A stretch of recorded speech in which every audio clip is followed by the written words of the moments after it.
This podcast series is proudly sponsored by Schneider Electric, whose purpose is to empower all to make the most of their energy and resources, bridging progress and sustainability for all. They hope some of these insights from the following will help drive that progress. My name is Jo Taranto, and I'm joined today by Alicia Fry, Marketing and Business Communications Team Leader at Hunter Water. And we're talking about water itself is life, how to encourage conversations through the power of Indigenous art. Welcome, Alicia. Thank you so much. Hunter Water, like many utilities, have branding, and there comes a time where it was time to freshen up their branding, and that fell on you. Can you tell us about the opportunity as you saw it and why that changed when you started thinking about the opportunity with Reconciliation Action Plan? Absolutely. So we had the opportunity to particularly rebrand our water bottle refill stations that we use at community events. So something that's out and about in the community a lot. They just needed to freshen up, look a bit more modern, and realised that it was an opportunity, instead of just putting a new fresh brand on it, to actually engage with an Indigenous artist and get them to help us create a new piece or a piece of art that we could use on that, but also as part of that process that we could use their knowledge to tell a story about water, so that we could then use it as a talking piece at events and a way to engage further with our community about water conservation and water and connection to country and that kind of stuff.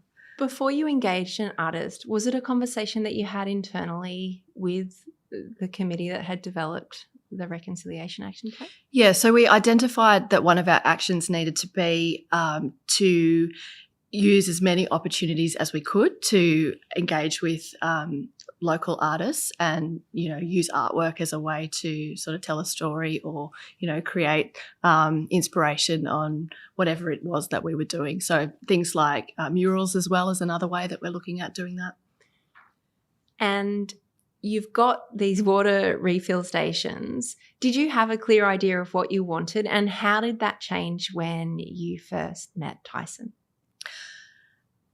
Look, I didn't have a clear idea of what I wanted. All I knew that it needed to be told in the right way, so a personal way from an Indigenous artist, but reflected our connection with water as well. So the stories about water or connection to country or the value of water, that was important as part of the design. And tell us about the first time you met Tyson, Jolly. I actually met Tyson. It was on a day off on the weekend, and I met him at a festival at a gin distillery in Newcastle.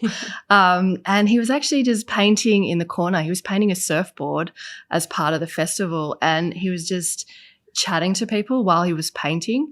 So I approached him afterwards and just to sort of gauge his interest, and he was definitely very much interested in helping us with the project. And then just sort of after having a few chats with him, I realised that it was going to be more than just the piece of art for the project, and that it was a real opportunity to create a relationship and to have a conversation. And I saw the value in sharing that conversation, so we looked at actually recording the process as well. Throughout. I don't think there's ever been a more iconically Newcastle moment there of an artist painting a surfboard at a gin factory at a festival. But I love that. And there's obviously something about Tyson's story that is so powerful. Once you watch the video that you created, you've created more than just an artwork there for you. You've created a piece of material that you've been able to share with the community. Was it just a natural evolution of the conversations with Tyson? Was it something that he was particularly passionate about? No, I think just talking to him, I realised that what he was saying needed to be heard. So to be honest, when we first went to film, I had no idea what the end result was going to be. I just thought we have to capture this because it's going to be something that is powerful and that people need to hear. So that how we then landed on what that looked like evolved through the process, and I'm really glad we did because it was such a beautiful piece. And basically what our role, or how I see our role, is providing him a platform to get his word out to our community.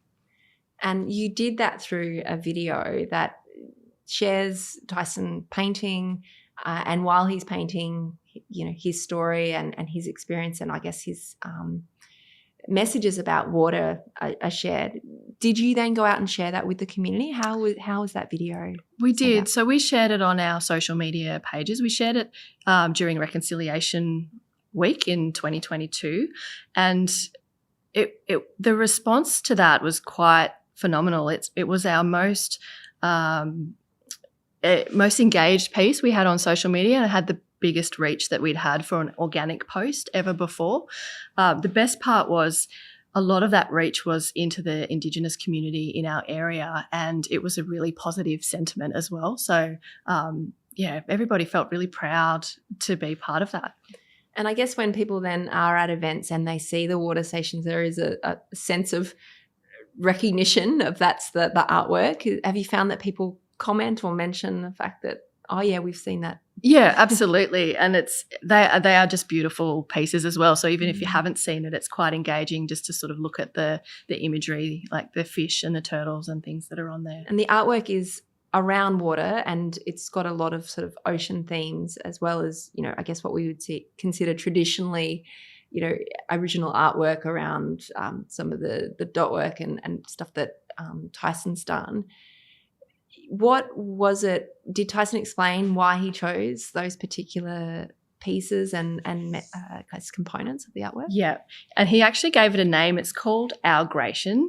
So instead of migration, it's Ourgration. So everybody's, and it's all to do with sort of people, animals, everybody, and the paths they take to all sort of come together to the same sort of meeting place. So I love the concept of that as well. Everybody coming together to learn. You're listening to the Australian Water Association podcast series, and I'm speaking with Alicia Fry from Hunter Water.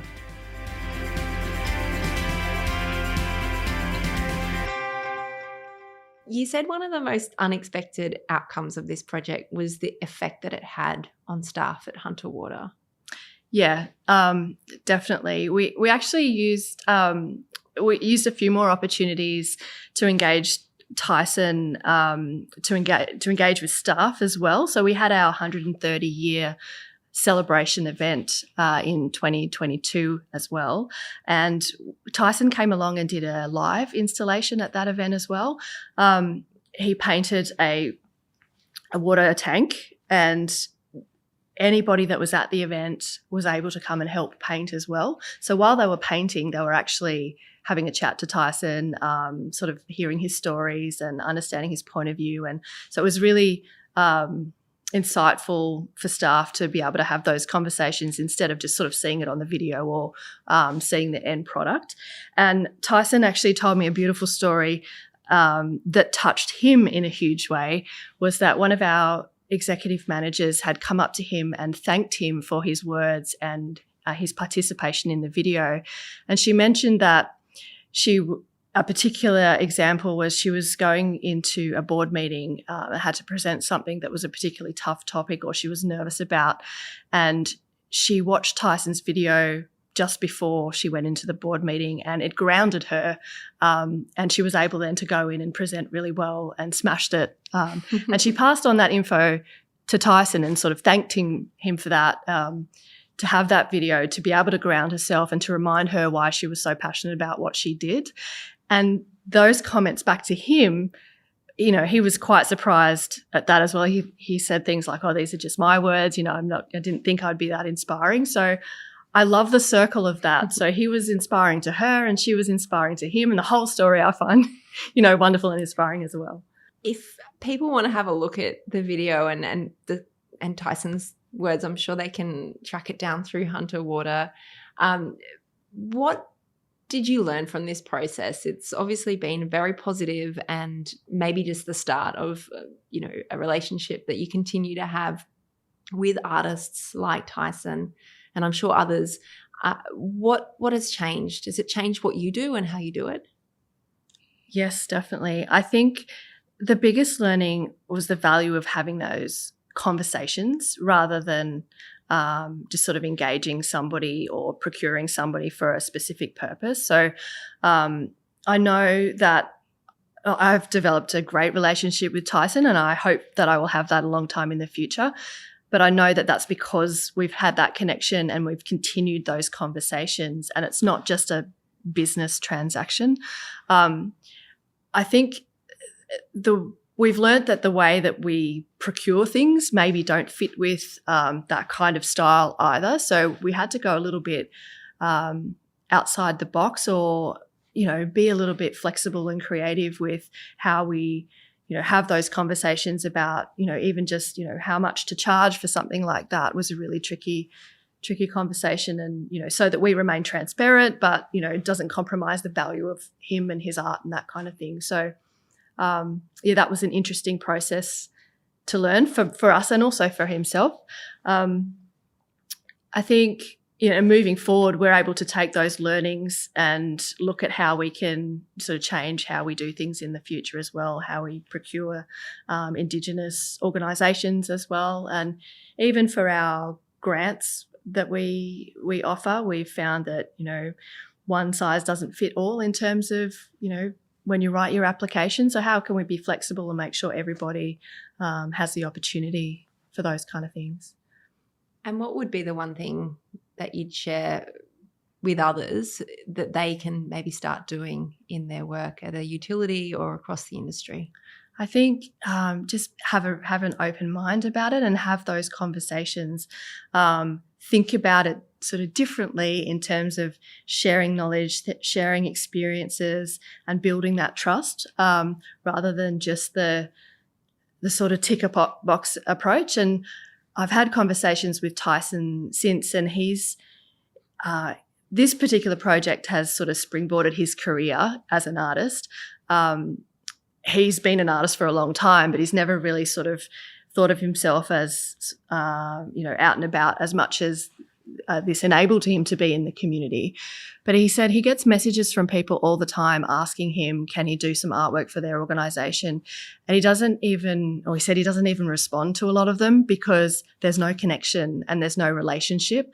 And he really values the connection and the relationship. So he can now pick and choose the work that he does and the organisations that he works with based on, I suppose, how they approach that side of it. So I think it's really important that you have a real think about the reasons why and how to engage and the long-term relationship opportunities and the learnings that you can take. I've been speaking with Alicia Fry, Marketing and Business Communications Team Leader at Hunter Water. Thanks so much for sharing your story, Alicia. That's my pleasure. I really appreciate the opportunity to share that story. Thank you.